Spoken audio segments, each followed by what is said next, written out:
नमस्कार, मैं रवि कुमार स्वागत करता हूँ मेरे यूट्यूब चैनल पर। आज हम बायोलॉजी का एक नया चैप्टर शुरुआत करेंगे। क्लास 9th में एक बहुत ही इम्पॉर्टेंट चैप्टर है बायोडाइवर्सिटी करके, ठीक है ना। तो उसको हम लोग आज स्टार्ट करेंगे और एक एक करके पढ़ते जाएंगे, ठीक है। तो आइए बिना विलंब किए शुरू करते हैं। बायोडाइवर्सिटी ये चैप्टर बहुत ही इम्पोर्टेंट है और इसमें जो भी टर्म्स आएंगे उनको काफ़ी ध्यान से सुनिएगा और इनको रिलेट कीजिएगा। जो पहले हम लोग टिश्यू चैप्टर पढ़े हैं और सेल पढ़े हैं उनका इसमें कहीं कहीं यूज़ होगा। तो आइए यूज़ करते चालू करने के बायोडाइवर्सिटी, ठीक है। देखिए, बायोडाइवर्सिटी का मतलब क्या होता है। ये दो वर्ड से मिलके बना है। बायो का मतलब क्या होता है, लाइफ होता है। डाइवर्सिटी का मतलब क्या होता है, वैरायटी होता है। तो इस प्लैनेट अर्थ पर लाइफ की कितनी वैरायटीज है उसको स्टडी करना इस चैप्टर में है हम लोग को। तो the varieties of life present on this earth is known as biodiversity. कितने प्रकार के लाइफ्स हो सकते हैं, ऐसे एस्टिमेट कहा जाता है कि अराउंड 1.7 to 1.8 मिलियन टाइप्स के लाइफ है, ठीक है ना। इतनी सारी स्पीसीज हमारे पास अर्थ में मौजूद है, ठीक है ना। तो इतनी ज़्यादा संख्या में अगर कोई लाइफ प्रेजेंट है तो उन सबको एक एक करके पढ़ना काफ़ी ही मुश्किल हो जाएगा। इसलिए हम लोग कुछ साइंटिफिक मेथड्स इसमें अपनाएंगे, सबको एक क्लासिफिकेशन करेंगे। आगे जो जो करेंगे सो तो करेंगे, लेकिन अभी हम ये जान लेते हैं कि यहाँ पर लाइफ्स की वैरायटी काफ़ी ज़्यादा है। प्लांट्स काफ़ी टाइप के हैं, एनिमल्स काफ़ी टाइप के हैं, फिर माइक्रो ऑर्गेनिजम्स, वायरसेस काफ़ी टाइप के हैं। तो अगर उन सबको मिला लिया जाए तो जाके हमारे पास लाइफ की जो संख्या होगी वो 1.7 यानी 17 लाख से लेकर 18 लाख प्रकार के जीव जंतु हैं। इनमें अगर हम सभी लिविंग थिंग्स को मिला लें तो पहले हम लोग बायोडाइवर्सिटी का डेफिनेशन से चालू करते हैं, ठीक है।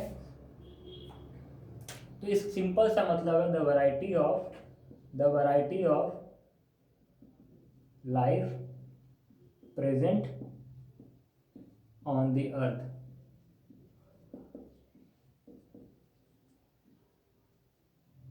तो इसका मतलब क्या है, अगर हम कहें कि मान लीजिए ये एक रूम है, इस रूम में एक गाय है, एक कुत्ता है, एक बिल्ली है, एक चिड़िया है, एक घोड़ा है। तो यहाँ पर कितने प्रकार के जीव हो गए, 5 प्रकार के हो गए। ये है डाइवर्सिटी। अगर हम यहाँ पर केवल 5 गाय रख दें, ये 5 प्रकार के काऊ, बफेलो, हॉर्स, डॉग, ठीक है ना, बर्ड। और यहाँ पर हम 5 केवल काऊ ही रख दें, काऊ काऊ काऊ काऊ काऊ, ये वैरायटी नहीं है। वैरायटी मतलब क्या होता है, अलग अलग होना। तो ये तो अलग अलग प्रकार के लाइफ दिख रहे हैं हम लोग को, तो ये क्या है, बायोडाइवर्सिटी है, ये वैरायटी। अगर हम यहाँ 5 गाय रख दे या 50 गाय रख दे तो इससे कोई वैरायटी नहीं आया। जिस प्रकार आप खाना खाने बैठते हो तो आप कहते हो कि हमें खाना में वैरायटी पसंद है। वैरायटी मतलब क्या, थोड़ा गोभी का सब्जी, थोड़ा भिंडी का सब्जी, थोड़ा राजमा का सब्जी, थोड़ा छोला का सब्जी, सब में से आप क्या करोगे, थोड़ा थोड़ा थोड़ा थोड़ा लोगे।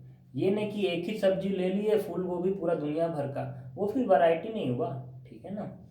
तो मिठाई की दुकान पे जाओगे आपको 50 तरह की मिठाई मिलेंगे, ठीक है ना। है तो सब मीठा ही, सबके अंदर लाइफ है, सबके अंदर मीठा है, लेकिन टेस्टेज अलग अलग है सबके। तो उस हिसाब से हम बात करें कि अलग अलग कितने प्रकार के लाइफ यहाँ पर ही है, तो 1.7 to 1.8 million lifes exist on this planet Earth, और इसी को हम लोग बायोडाइवर्सिटी कहते हैं, ठीक है। तो अब हम लोग इस लाइफ को कैसे पढ़ेंगे, ये कैसे हुआ, इसको हम लोग अगले टॉपिक में पढ़ते हैं।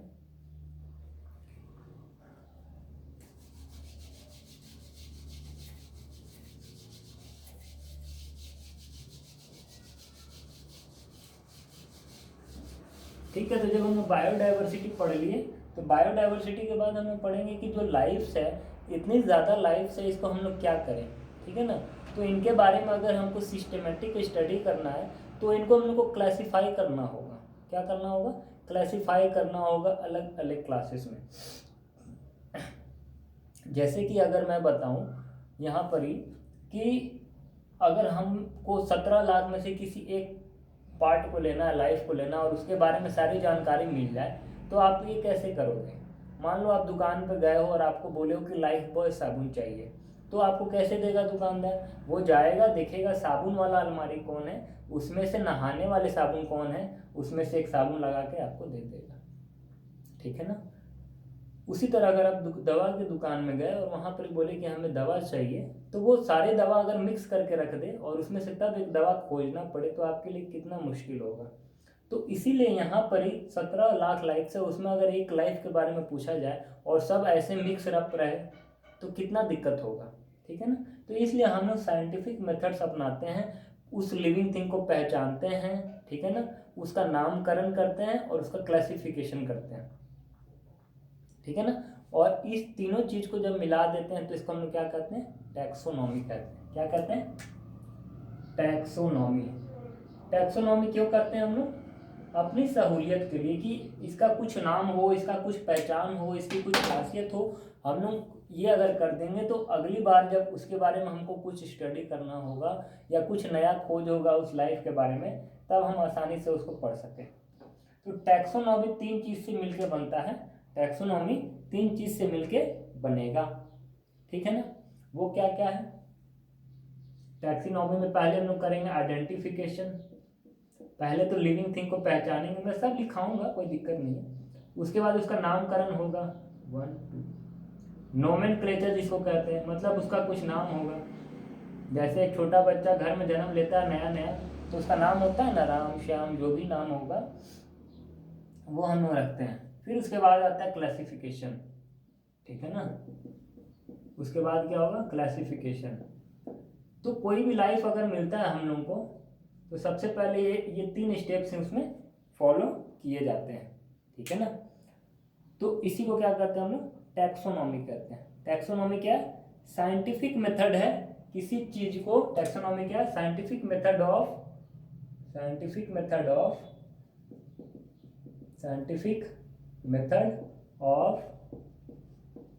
Identification, nomenclature and classification of living being।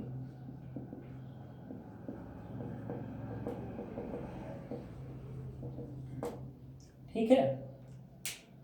तो समझ में आ गया टैक्सोनॉमी क्या है? टैक्सोनॉमी में हम लोग किसी लिविंग थिंग को पहले पहचानते हैं कि ये कैसा लिविंग बीइंग है, फिर इसका हम लोग नामकरण करते हैं। वो नामकरण कैसे करेंगे वो हम लोग आने वाली सब्सिक्वेंट लेक्चर्स में देखेंगे। फिर उसके बाद क्लासीफाई करते हैं हम लोग, उसको अलग अलग क्लासेस में बांटेंगे, वो भी हम लोग आने वाले लेक्चर्स में देखेंगे। ये क्या क्या होता अब हम लोग इसको आगे पढ़ेंगे, लेकिन ये टैक्सोनॉमी है, इसको कौन दिया था ये हम लोग को जान लेना चाहिए। टैक्सोनॉमी को कौन दिया था? फादर ऑफ टैक्सोनॉमी क्वेश्चन आता है कि टैक्सोनॉमी को शुरुआत कौन किया? फादर ऑफ टैक्सोनॉमी कौन है? Karl Linnaeus.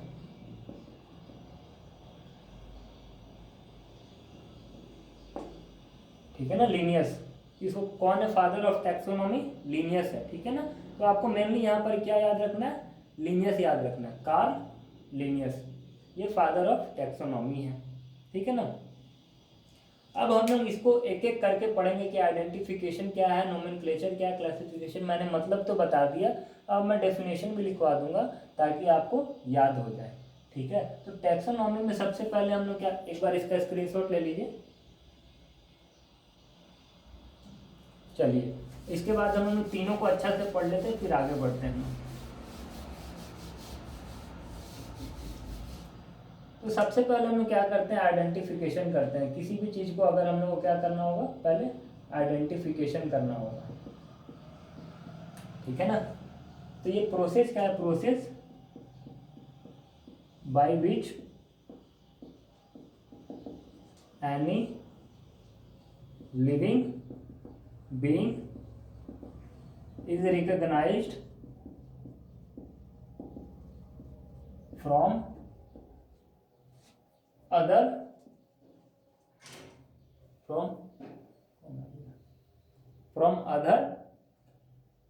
already known organism। ठीक है ना। मान लीजिए कि कोई नया ऑर्गेनिज्म का खोज हो रहा है, मान लीजिए कि ये एक ऑर्गेनिज्म है जिसका खोज अभी तक नहीं हुआ था और ये यहाँ पर ही पड़ा था, हजारों साल से चल रहा, लेकिन ये हम लोग को अभी तक दिखा नहीं। आज कोई नया साइंटिस्ट आया और उन्होंने इसका खोज किया कि ये एक ऐसा लिविंग बीइंग है, तो पहले इसको पहचाना जाएगा। कैसे पहचाना जाएगा कि is recognize from other already known organism. हाँ, इसके अलावा जो पहले से ज्ञात है, जैसे मैं ज्ञात हूँ, मेरे को सब जानते हैं कि इंसान का खोज हो चुका है, मेरे से इसको मैच किया जाएगा कि मेरे से क्या क्या गुण इसके मिल रहे हैं, या मेरे से ये कितना सिमिलर है और कितना ये डिससिमिलर है, ठीक है ना। तो इस हिसाब से इसका एक पहचान किया जाएगा। फिर बोला जाएगा कि देखो ये भी सांस लेता है, ये भी चलता है, इसके अंदर हड्डियाँ हैं, इसके अंदर मसल्स है, क्या क्या है, वो सारे कैरेक्टरिस्टिक्स को हम लोग क्या करेंगे, एक जगह लिख देंगे, ठीक है ना।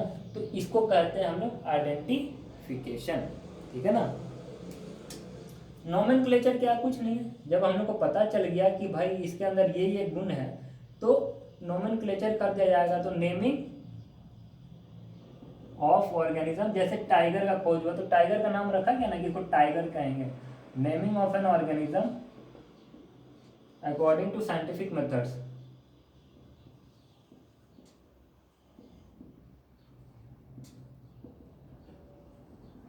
ठीक है।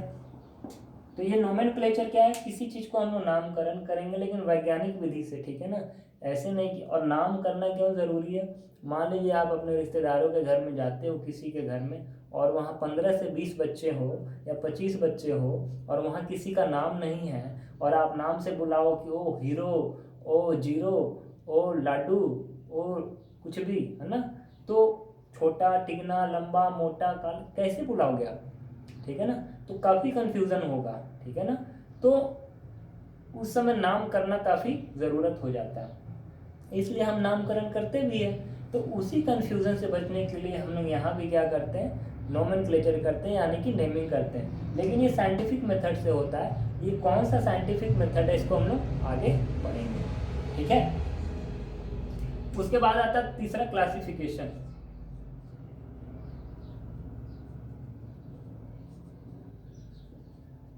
क्लासिफिकेशन क्या है, अलग अलग में हम लोग क्या करेंगे, divide in different categories, different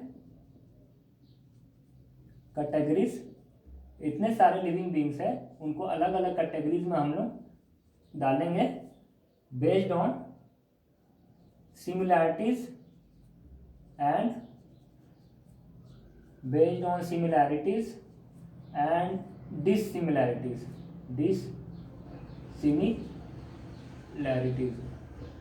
ठीक है। तो इसको आप देख लेना एक बार क्या क्या है जी, समझ में आ गया। तो ये मैंने स्टेप्स आपको बताया। सबसे पहले अभी तक हम लोग क्या पढ़े कि बायोडाइवर्सिटी क्या होता है, इसका मतलब काफ़ी सारे लिविंग ऑर्गेनिज्म से वैरायटी है उनका, तो उनको हम लोग अच्छे से पढ़ सके, उनके बारे में जान सके, उसके लिए टैक्सोनॉमी है। टैक्सोनॉमी के फादर कौन थे, कार्ल लिनियस। और टैक्सोनॉमी में क्या होता है, अगर कोई भी नया ऑर्गेनिज्म खोजा जाएगा तो इन 3 प्रोसेस तक उसको गुजरना होगा, तब जाके वो रजिस्टर्ड हो सकेगा कि हाँ इस लिविंग ऑर्गेनिज्म को हम लोग इस रूप में जानते हैं, ठीक है ना। अब हम लोग इसके बाद में पढ़ेंगे कि इसका आगे और क्या क्या डिटेल होगा। अब हम लोग इसको देखते हैं, ठीक है, कि क्लासिफिकेशन क्या होता है। अच्छा, आइए, तो आइडेंटिफिकेशन हो गया, नोमेनक्लेचर हो गया, क्लासिफिकेशन। अब हम लोग क्लासिफिकेशन पढ़ लेंगे एक बार अच्छा से ना, तो उसके बाद नोमेनक्लेचर पढ़ेंगे। क्यों पढ़ेंगे आपको बाद में पता चलेगा, पहले हम लोग क्लासिफिकेशन पढ़ेंगे। तो क्लासिफिकेशन क्या है, ये पूरा आप लोग एक बार ले लीजिए। अब इसको मिटाएंगे पूरा को।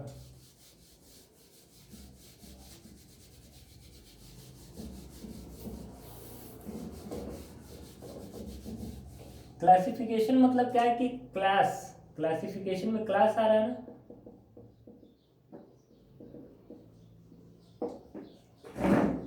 अब देखिए, अगर किसी चीज को हम लोग को पाना है, उसको खोजना है, तो उसका क्लासिफिकेशन करते हैं बेस्ड ऑन सिमिलैरिटीज एंड डिससिमिलैरिटीज। तो आप क्या देखते हो कि आप किस क्लास में हो, मान लो कि आप 8 क्लास में हो, तो 8 क्लास में अगर हम मान लो कि हमको जाना है किसी स्कूल में और हम बोले कि मुझे राहुल से मिलना है, तो वो बोलेगा कि राहुल किस क्लास में है।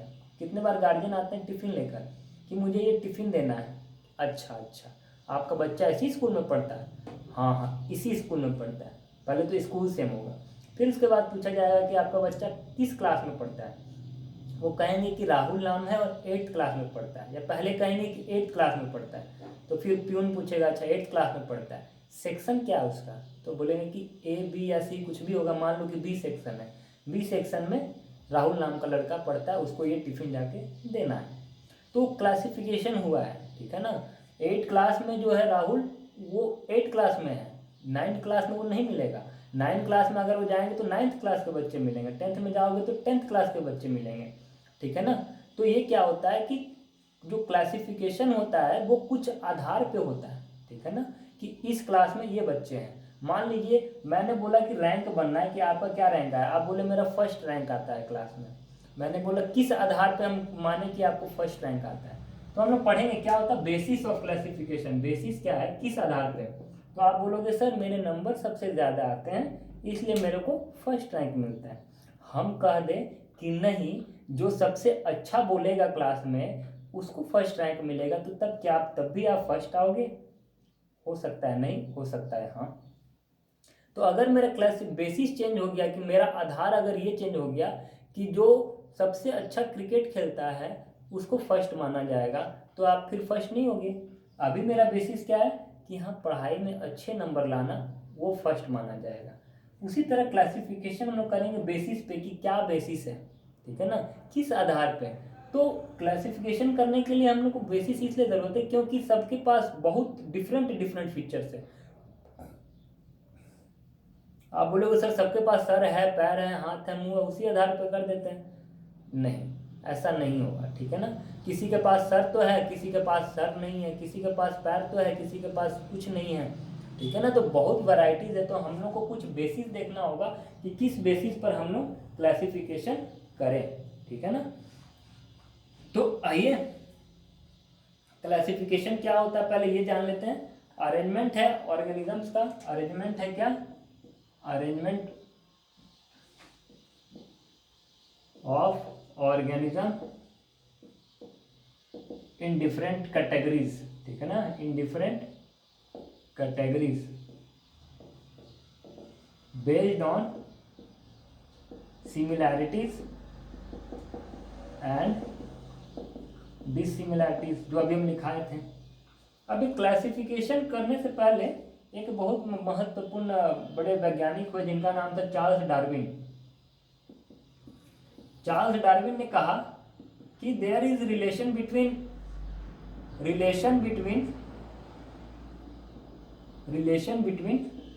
Evolution and classification. आप बोलोगे सर ये क्या क्या नए टर्म्स आ गए, अभी तो हम लोग क्लासिफिकेशन पढ़ रहे थे। क्लासिफिकेशन तो हम लोग जान गए कि कुछ आधार पे, कुछ बेसिस पे, ऑन बेसिस है ना, बेस्ड ऑन सिमिलरिटी, कुछ बेसिस पे करेंगे, वो हम लोग आगे करेंगे, पूरे चैप्टर में यही करना है और कुछ नहीं करना है। लेकिन उससे पहले ये जान लेते हैं कि इवोल्यूशन और क्लासिफिकेशन क्या है। क्लासिफिकेशन पता है, इवोल्यूशन क्या होता है। इवोल्यूशन मतलब ये होता है कि शुरुआत में अगर कोई मान लो आज से करोड़ों साल पहले एक लिविंग ऑर्गेनिज्म है, तो समय जैसे जैसे चेंज हुआ वो भी अपने आप को क्या किया, अडेप्ट किया, ठीक है ना।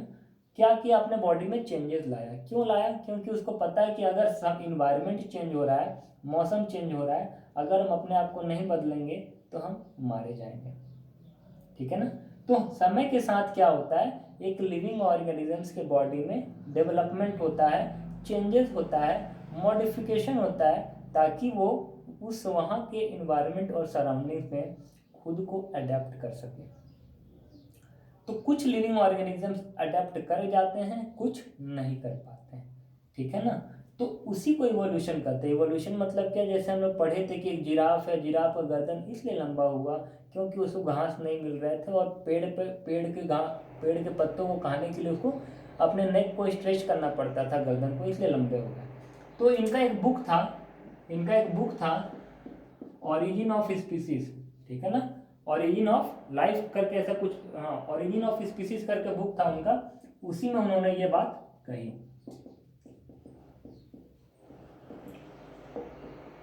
और इवोल्यूशन के आधार पे इन्होंने इवोल्यूशन का पता चल गया कि ये क्या हुआ, आगे बढ़े।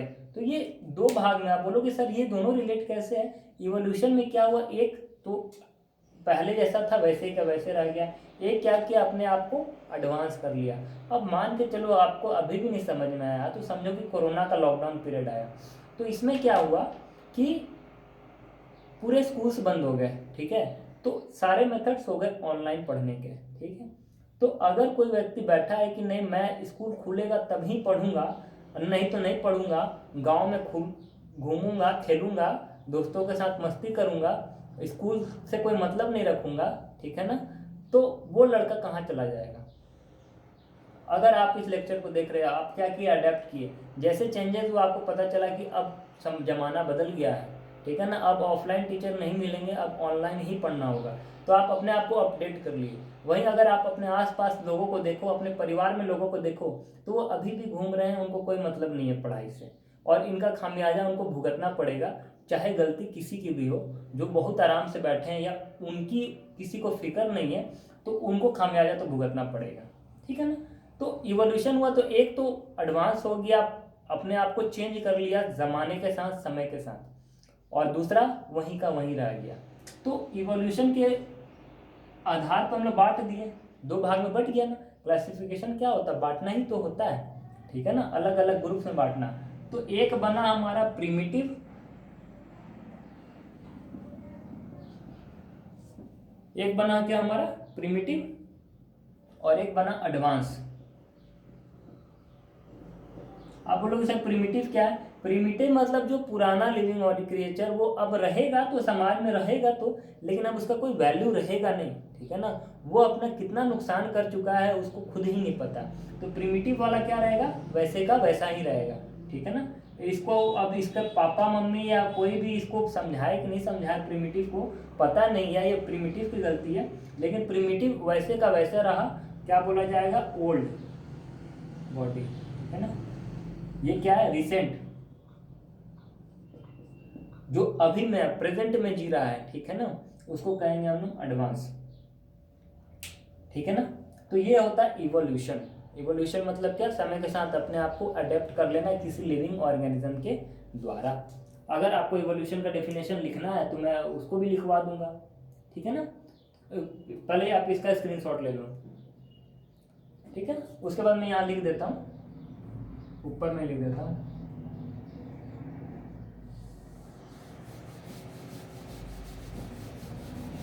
इवोल्यूशन क्या होता है, इवोल्यूशन क्या होता है, देखिए इस चैप्टर को एकदम आराम से पढ़िएगा, क्योंकि अब तो एग्जाम है नहीं, इसलिए मैं बहुत डिटेल में पढ़ाऊंगा, बुक से डबल ट्रिपल मैटर रहेगा मेरा, ये आपको एडजस्ट करना पड़ेगा, क्योंकि मैं कम में फिर मैं पढ़ा नहीं सकता हूँ, ठीक है ना। अगर मैं पढ़ाऊंगा तो पूरे अच्छे से पढ़ाऊंगा, और इसको आप थोड़ा समय लगाओगे तो आपको अच्छी सी बातें समझ में आएंगी। इवोल्यूशन क्या है, over a course of time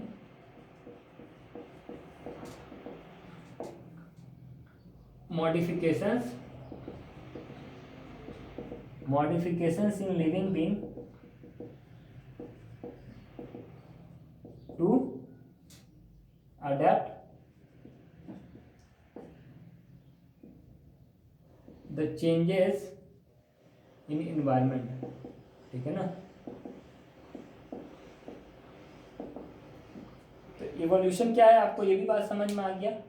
तो ये था चार्ल्स डार्विन के द्वारा। चार्ल्स डार्विन बहुत अच्छे बड़े वैज्ञानिक थे, उन्होंने एक बुक लिखा था द ओरिजिन ऑफ स्पीसीज, उसमें उन्होंने ये बातें बताई थी। अब वीडियो का लेंथ कितना हो गया, 24 मिनट, ठीक है। तो मैं इस पॉइंट पर एक दो लाइन बोल कर ख़त्म करूँगा, फिर उसके बाद नए लेक्चर में हम लोग काम करेंगे। तो ये बातें आपको समझ में आएगी कि इवोल्यूशन क्या है, रिलेशन क्या है। तो इस चैप्टर को अभी तक जो पढ़े समराइज करते हैं कि बायोडाइवर्सिटी क्या है, फिर बायोडाइवर्सिटी में इतने सारे लिविंग ऑर्गेनिजम्स होते हैं, उनको पढ़ते हैं। तो पढ़ने के लिए कोई साइंटिफिक मेथड्स होना चाहिए, उसमें टैक्सोनॉमी आया। टैक्सोनॉमी क्या होता है, आइडेंटिफिकेशन, नोमेनक्लेचर, क्लासिफिकेशन, ये तीनों हम लोग पढ़ लिए। फिर उसके बाद हम लोग क्लासिफिकेशन पे अभी चल रहे हैं कि क्लासिफिकेशन करेंगे किस आधार पे करेंगे, ये अभी लेक्चर अगले लेक्चर में पढ़ेंगे। उससे पहले हम लोग को बताया गया चार्ल्स डार्विन के द्वारा कि इवोल्यूशन और क्लासिफिकेशन में एक रिलेशन होता है। इवोल्यूशन मतलब क्या, समय के साथ अपने आप को एडवांस करना, और उस आधार पे दो तरह के लिविंग ऑर्गेनिजम्स हैं। प्रिमिटिव जो पीछे छूटते चले जाते हैं, जो अपने आप को अपडेट नहीं कर पाते हैं, उनको ज़माने से कोई मतलब नहीं है, तो उसका खामियाजा भी वही भुगतेंगे, जहाँ थे वो वहीं के वहीं रहेंगे। एडवांस है जो अपने आप को आगे रखते हैं, जो अपने आप को दूसरों से कोई लेना देना नहीं है, बस अपने को आगे रखना है, और इसके लिए जो मेहनत करता है उसको फल मिलेगा, और वो एडवांस ऑर्गेनिज्म होगा, वो आगे आएगा और ज़माने में काफ़ी आगे जाएगा। तो इसके यहाँ पर लेक्चर रखते हैं। अगले में हम लोग चालू करेंगे कि बेसिस ऑफ क्लासिफिकेशन और उसके आगे से नोमेनक्लेचर। ठीक है, नमस्कार।